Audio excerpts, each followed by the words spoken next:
I think the key investment trends at the current time are people are focusing much more on sort of micro markets. I think if you look back the last 5 years, we've had big growth in pricing around the world, and actually it was enough to buy London or enough to buy New York. I think now it's much more people are focused on actually neighbourhoods and people looking for stories and reasons why a certain property or a certain location will outperform.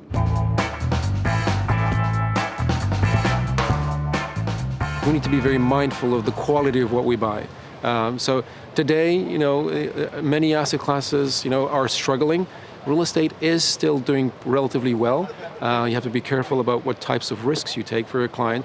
But as long as we stay close to, demographics, technology, and urbanization themes that are, long-term themes for us, which are very important, then I think we'll do well.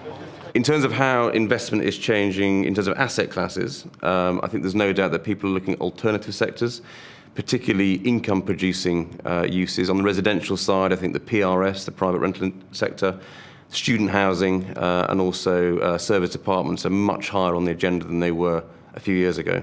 On the whole, I think the industry would already make a big step forward if we would develop certain niches much more strongly, like student housing, like young professional housing, like shared living concepts, shelter for people that come from Africa these days to the continent. We have all kinds of niches that we should take care of much better.